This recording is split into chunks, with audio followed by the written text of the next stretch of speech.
Votre maman. Et comment je suis allé voir ma mère avec mes habits à lambeaux, avec une petite camionnette de bambous au village. J'ai commencé à aller d'un village à un autre, d'un village à un autre. La camionnette de bambou que vous poussiez, vous voulez dire qui vous transportait? Non, que moi je poussais comme un enfant au village. Et c'est ce qui a attiré avec le cerceau. Et dans tous les villages que j'ai passés, ça a attiré tous les enfants.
Non.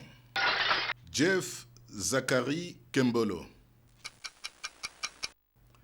Né de la manière la plus bizarre qui soit dans une des localités de Kibombo, quelque part au Maniema, nous sommes en République démocratique du Congo.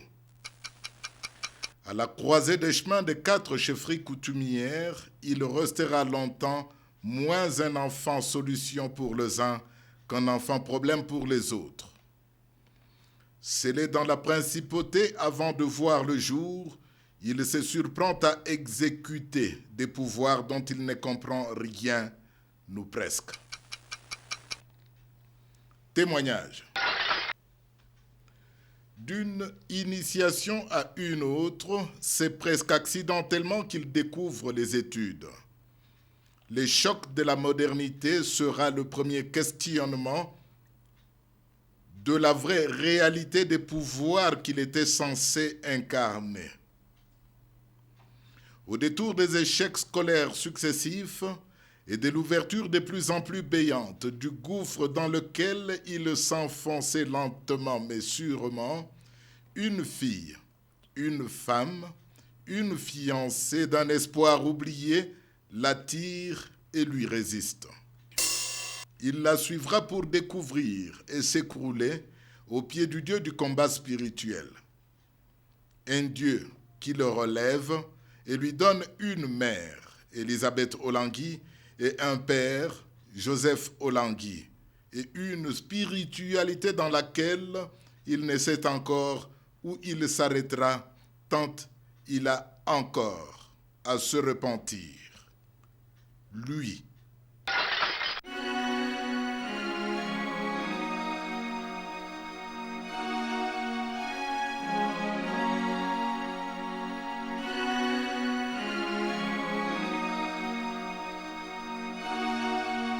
Messieurs, bonsoir, shalom et bienvenue sur Canal CBV International. Là, vous aviez quel âge? J'avais au moins 15-18 ans. Okay. Je suis arrivé au village de ma mère. Personne ne me connaît. J'ai demandé où est la maison du chef. Je suis arrivé chez le chef. Parce qu'au village, même si tu es un passager, dès que tu arrives au village, c'est chez le chef qu'on va. On trouve le chef au paillote. Tout se passe là-bas. On mange là-bas, les eaux là-bas, les boissons là-bas, toutes les causeries là-bas. On reste là, qu'on reçoit même les passants là-bas. Moi, j'arrive. Dès que je suis arrivé, j'ai trouvé des jeunes filles en train de piler le millet qu'on sort, travailler. Bon, je demande, où est maman Munda? C'est ma grand-mère. On me les montre. Je demande encore, où est maman Chakou? On me montre Maman Chak. Où est Maman Monji? Alors quand j'ai demandé, j'ai commencé à poser ces questions. Alors la grand-mère dit, chut, tais-toi. Est-ce que tu es venu ici pour demander les noms des gens? Et tu es un espion? Si tu es de passage, sache-le que tu es de la maison de chefferie. Tu n'es pas appelé à faire n'importe quoi. D'où tu viens? Je me suis tué. Et à leur grande surprise, le passant qui est assis sur une chaise, tellement que j'étais fatigué, je suis endormi sous un palmier.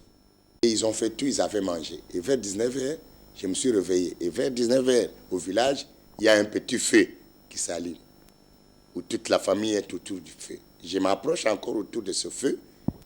Je commence à poser les mêmes questions. Où est moi, Kanakitete? Où est Maman Monji? Où est... Bon, comme il voulait encore me grogner, j'ai repris. J'ai dit, mais demandez au moins pourquoi un enfant vous pose des questions pareilles. J'ai une histoire sur les questions que je suis en train de vous poser. Et ils m'ont demandé quelle histoire. J'ai dit, bon, Maman Monji, c'est qui? Je regarde celle qu'on m'a dit, Maman Monji, c'est ma mère. Mais une jeune fille, papa. Je deviens comme son petit frère ou bien son grand frère. Tellement que j'étais élancé. Mais très sale que j'étais. Alors j'ai dit, Maman Monji, mais vous ne connaissez pas l'histoire d'un enfant ici que vous avez mis au monde et que moi, quand nous allons venir prendre son fils et que Maman Munda, parce qu'on m'avait donné toute l'histoire, quand Maman Munda avait fermé Maman Monji à la maison, et comme Maman Monji avait 13 ans, après une semaine de torture de sa mère, elle a oublié l'enfant parce qu'on lui a dit qu'un enfant pareil ne peut pas vivre. Peut-être qu'il est déjà mort. Mais l'enfant là n'était pas mort. Cet enfant là, c'est moi. Ils sont tombés à pleurant. Toute la maison, et c'est le village. C'était des choses inédites au village, des choses incroyables, mais vraies. Les gens ont pleuré. C'était comme un deuil, comme la joie. Immédiatement, le second jour, on a fait une grande fête. Et puis, chose drôle aussi dans cette famille, la troisième journée, on m'a amené dans les rivières. Et ils avaient des rivières, des étangs de poissons qui appartenaient à Mwakanakitete. Ces étangs de poissons étaient appelés Djongaruhata. Djongaruhata, lol. Alors, on m'a présenté chez les étangs. Dans ces étangs-là, il y a des crocodiles et des hippopotames. Parce que c'était au bord de la grande rivière Lomame. Et les crocodiles et les hippopotames entrent souvent dans ces étangs. Et quand on s'approchait lors de la présentation, j'ai entendu le bruit des hippopotames et des crocodiles qui fuyaient déjà. Moi, en tant que petit, dès que j'ai entendu le bruit des crocodiles et des hippopotames, j'ai commencé à fuir. Et c'est le grand-père, moi, Kanalo Hata, Lole, qui était Kangando, qui me dit ceci. Ne fuyez pas. Ce sont tes oncles qui sont dans la joie de te voir. Il te salue. Ah, bon, moi, en tant qu'un enfant, ça m'a tiqué les oncles dans les os. Et en passant, je vous dis que dans ce village, de cette chefferie, si quelqu'un a un problème avec toi, il t'entend à la rivière, lors de la pêche, au fleuve. Dès que tu rentres dans ta pirogue pour aller faire la pêche, un crocodile surgira derrière toi. Et ça va frapper ta pirogue jusqu'à t'attraper ou à manger une partie de ta jambe ou à arracher certaines chairs de ta jambe. Et quand on te sauvera, la personne qui a eu le problème avec toi au village viendra te dire, tu as vu, hein, joue encore pour la deuxième fois. Tu ne sortiras plus de ce fleuve. Tu mourras. Ah, donc j'avais compris qu'ils avaient une deuxième nature qui était une nature aquatique des crocodiles. Bon, ils sont quittés avec moi là-bas. Ils sont allés me présenter dans les tombes. Ils ont parlé là-bas, ils ont sacrifié, que votre petit-fils est arrivé, il est parmi nous, tout ça. Donc c'est comme ça, on vous présente à des gens pareils. Soyez gentils avec lui, il faut être avec lui, que rien ne lui arrive du mal, parce qu'il est l'un de nôtres. Vous avez compris, papa?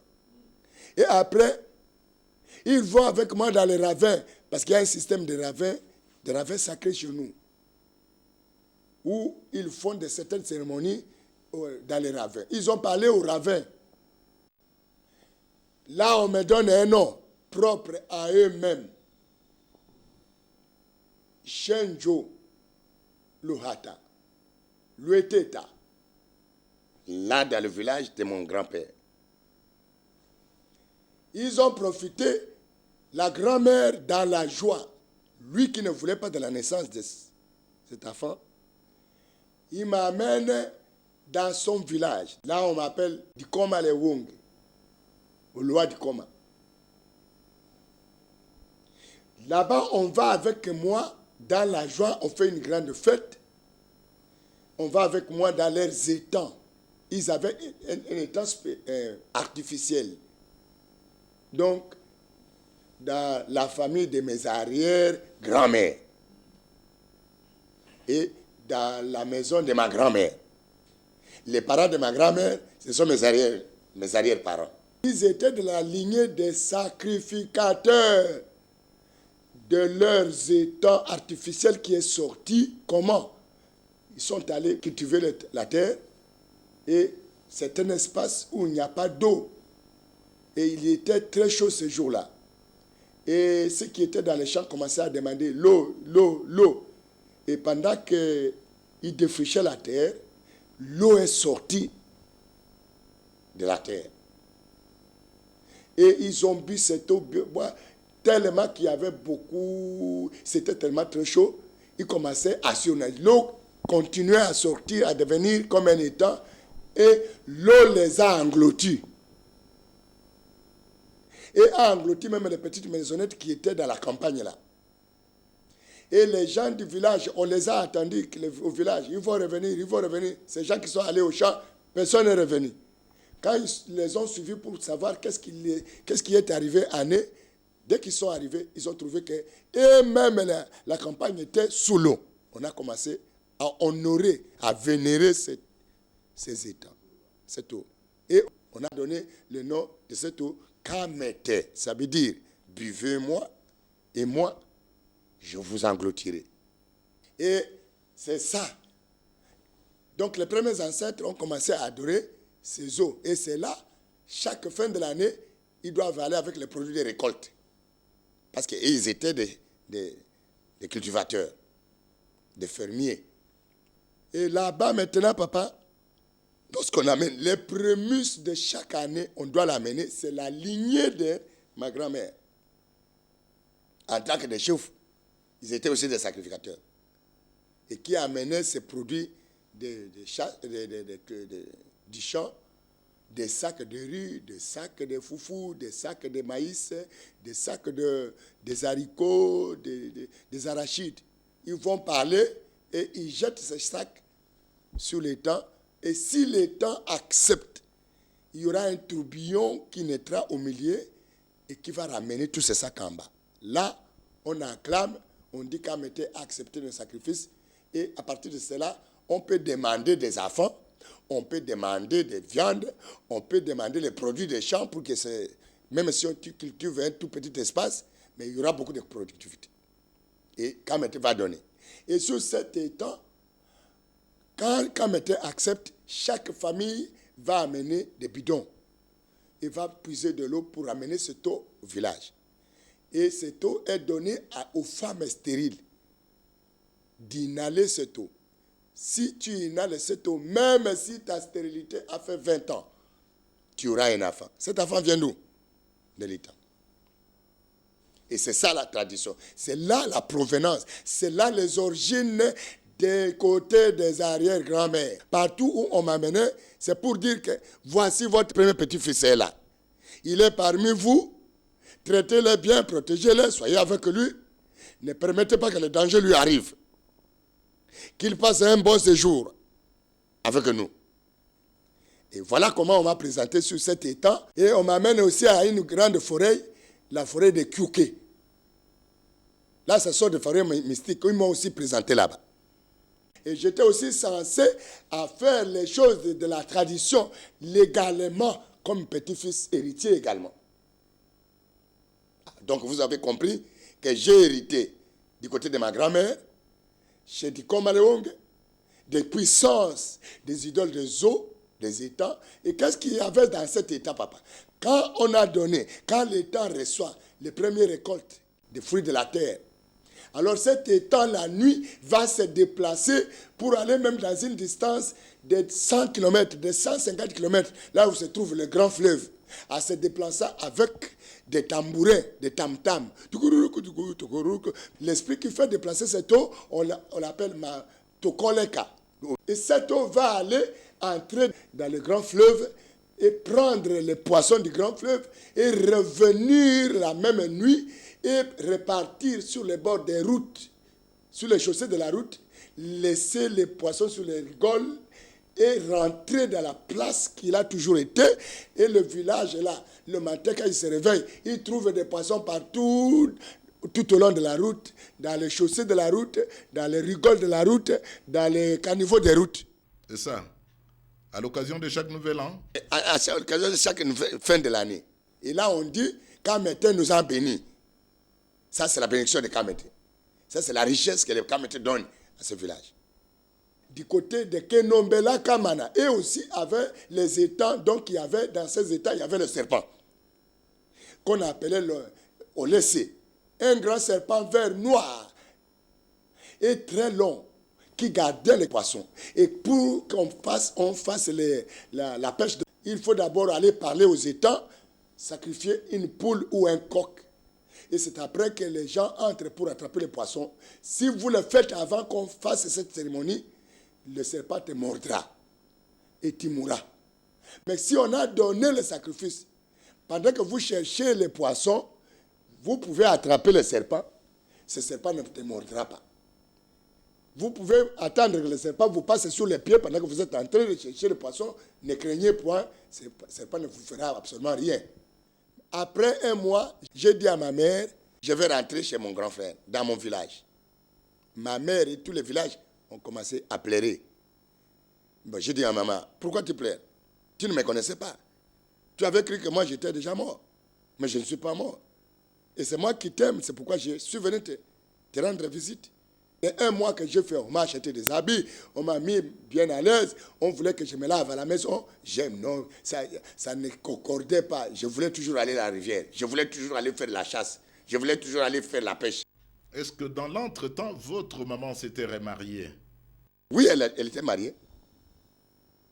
Elle était mariée et elle a aussi divorcé. Rien à faire. Vous voici sur un trône à plusieurs pieds. Votre destin est-il scellé? Bon, avec tout ça, c'est la répercussion maintenant. Et j'étais propriétaire de tous ces pouvoirs. En tant qu'héritier de plusieurs chefferies, comme je grandissais, les combles des malheurs commencent à se révéler à moi. Des échecs, une malédiction terrible, des stagnations, des blocages terribles. Rien ne marchait dans ma vie. Alors, bref, avant que je n'arrive là, un mois après, j'ai dit à ma mère, je rentre. Ma mère a pleuré. J'ai enlevé tous ses habits, j'ai laissé. J'ai pris mes habits du village de mon père. J'ai porté. Il m'a dit, mais pourquoi tu rentres? Je dis, je dois rentrer parce que je suis venu vous rendre visite pour un mois. Il m'a dit, mais comment tu sais que tu as déjà fait un mois? Il dit, non, j'étais venu lorsque la ligne était encore là. Et voici, la même ligne est ressortie. Donc, j'ai déjà fait un mois. Au village, on compte l'année solaire par l'apparition de lignes. Maman m'a suivi en courant. Dès qu'elle est arrivée de l'autre côté de mon grand frère. C'est là qu'elle a prié à mon grand frère de me laisser. On dit, mais le temps d'intronisation va bientôt s'accomplir. Ma mère a dit non, l'enfant ne grandit pas d'un seul côté. Lorsqu'il sera grand, pour prendre le trône, il reviendra. C'est comme ça que ma mère m'a appris. Voilà maintenant ma transaction du côté de mon père et j'arrive du côté de ma mère. Dans la maison de ma mère, je commence à perturber cette maison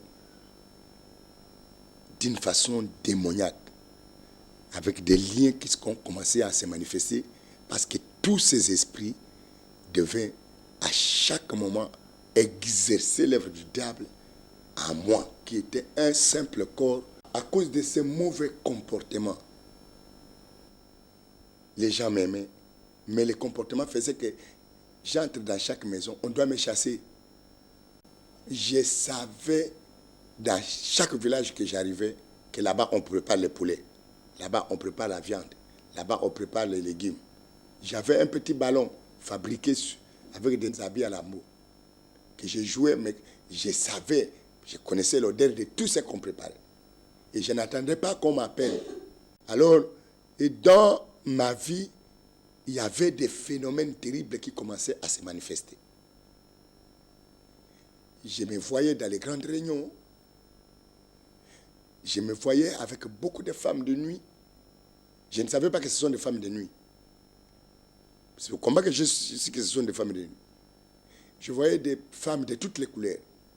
Des noirs, des blancs, des métis, des courts, des longs, quelquefois des présences, mais que je ne maîtrisais rien. Et je voyais que j'étais...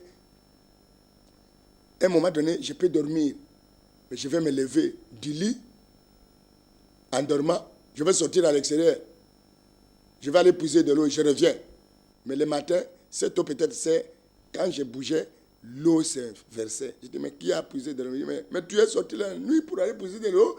Donc plusieurs choses étranges. Mais les gens qui étaient avec moi, la famille, trouvaient toutes ces choses normales. Parce qu'on savait que je suis Mwakana. Et ces choses, ce sont des choses habituées au Mwakana. À un moment donné, je dois me réveiller en train de rire en sanglots. En sanglots, papa. Et j'ai... Donc, des histoires terribles. Bon, bref, papa, dans toutes ces 4 chaufferies, je n'ai vu personne prospérer. Je n'ai vu personne béni. Je les ai vus naître pauvres, humiliés, dans cette souffrance-là, et mourir comme tel. À moi, je ne savais pas que dans le monde, il y a une meilleure vie. Parce que je suis né dans un milieu où j'ai trouvé les gens avec la même vie et je croyais que c'est comme ça la vie dans cette humanité. Il y avait des gens qui ne se mariaient pas. L'impudicité à outrance, l'inceste à outrance, l'adultère à outrance. Ils avaient des enfants d'ici par-là, mais pas un mariage bien fondé. Si c'est un mariage, venez, on s'assoit. Pour un moment donné, on a des enfants, on se sépare.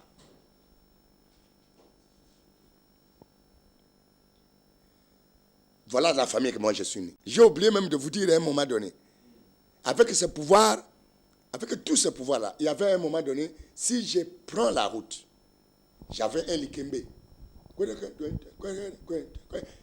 Si je prends la route de Papa Kalala, je te donne le dos, même à 10 minutes, n'osez pas de me suivre, tu ne me verras pas. Même si tu as un vélo, tu me trouveras, je suis dans le village, du village suivant. Et on m'appelait invisible, parce que ce sont des manifestations de démons.